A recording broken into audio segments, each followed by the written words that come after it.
Hi, I am Anna. Today I would like to share with you about my trip in Georgia. I visited Georgia in May and the temperature was around 15 to 25 degrees Celsius.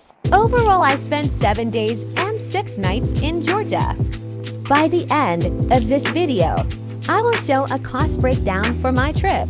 On the first day, we went to Tbilisi Old Town and visited the famous clock tower. And there are few interesting ice cream stalls selling ice cream with wine. It smells really wine. My first time. The ice cream we often eat has something Sweet, right? not too sweet. From far you can see the Holy Trinity Church. It looks stunning at night. Welcome to my flower shop. We went to a random florist to buy flower for my photo shoot tomorrow.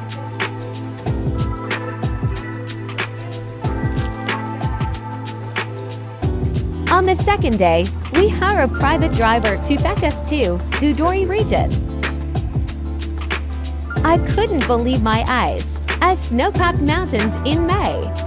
The view was absolutely breathtaking, like something out of a dream.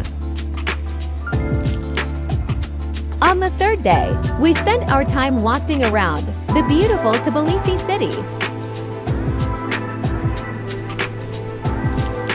Of course, we did not miss out the must-visit Meetin Bazaar.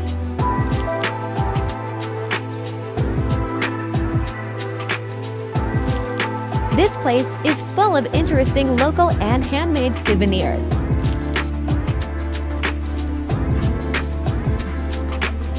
After visited Meetin Bazaar, we walked up to the hill, where Mother of Georgia and Narkala Fortress located. You may also take the cable car to the top of the hill instead of walking. Climbing the stairs was exhausting, but the view at the top made it all worth it. It never fails to amaze.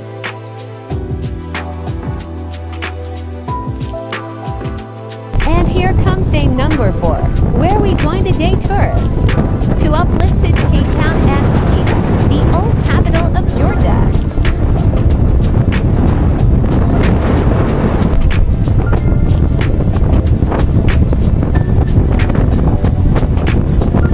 Can you believe all of these are built by human and can be traced back to before century?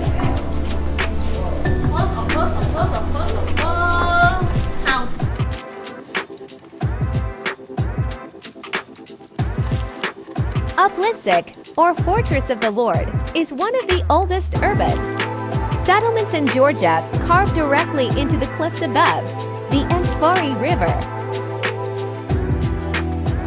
Founded around the first millennium before century, Uplistsikhe thrived as a key spiritual and trade center long before Christianity reached the region. As you wander through its silent stone chambers and hidden passageways, you can almost hear echoes of ancient rituals and Silk Road caravans passing through.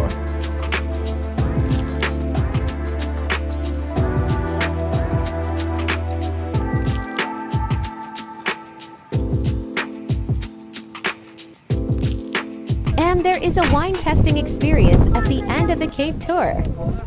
How is it? It's too much bitter with me.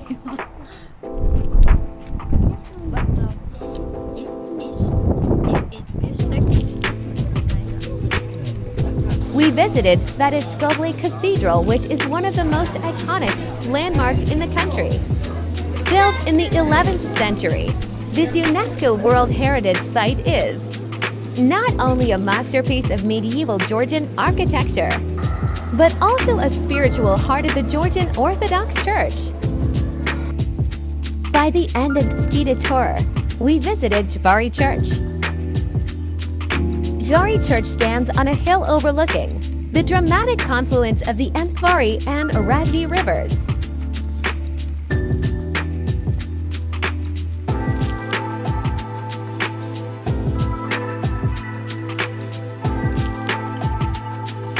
The Endfari, Georgia's longest river, meets the turquoise Aragvi below the church, creating a breathtaking view that perfectly complements this 6th century spiritual landmark.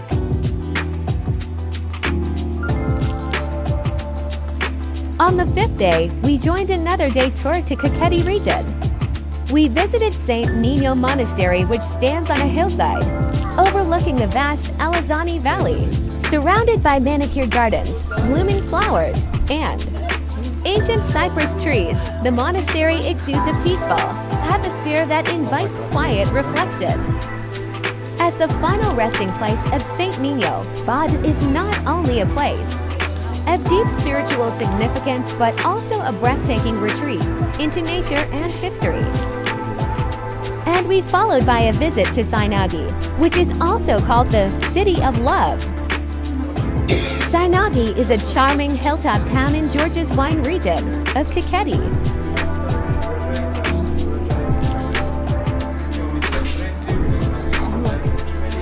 The Sighnaghi Wall, often called Georgia's Great Wall, is one of the longest and best preserved defensive walls in the country.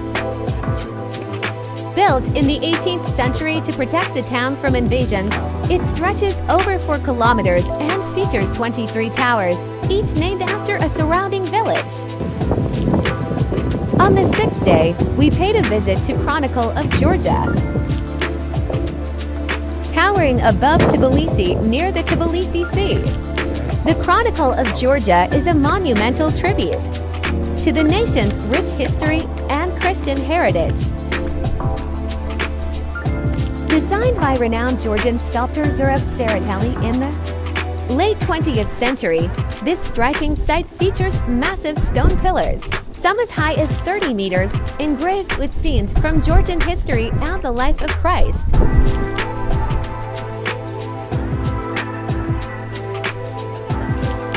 The dramatic scale, intricate carvings, and sweeping views over the city and lake make it one of Georgia's most awe-inspiring and lesser-known landmarks.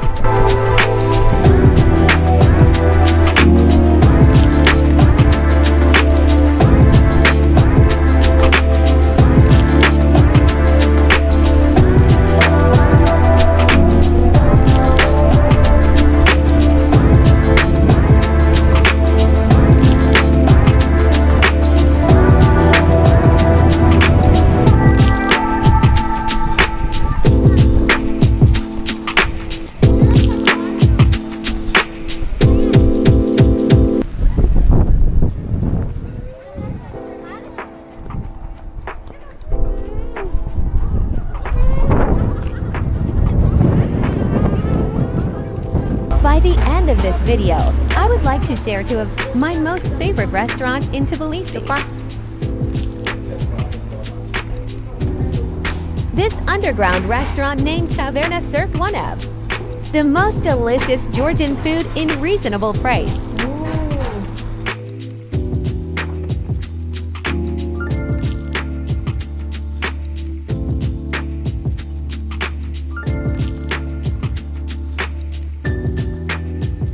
We ordered kakapuri imaruli, veal studian, ojahiri, which is fried potatoes with pork. I have to give credit to the kakapuri imaruli. It was perfectly crispy on the outside, irresistibly cheesy on the inside. Absolutely delicious. And we tried a different type of kakapuri in Sark Kitchen. This is kakapuri ajaruli with an egg. Although it is delicious as well, I prefer imaruli over ajaruli. This is kakapuri ajaruli with an egg. Although it is delicious as well, I prefer imaruli over ajaruli. I'd love to share the cost of my trip. The flight ticket was around RM5,000 round trip from Kuala Lumpur to Tbilisi. I took Turkish Airlines with a transit in Istanbul. The flight takes around 13 hours depending on your transit duration. And for accommodation, we book a homestay in booking.com. And the cost for 7 nights cost us around RM800. The food in Georgia is relatively cheaper than other European countries, a meal in a restaurant costs about Rm50 per person. For transportation, we use metro as the main transportation mode. To travel around the city, each way costs us less than Rm3. We missed out the activity like paragliding due to strong wind. If you have opportunity to visit Georgia, please don't miss it. I attached the summary of my total spending for 7 days in Georgia. Please note this is just for reference. You may leave your comment below if you have any question.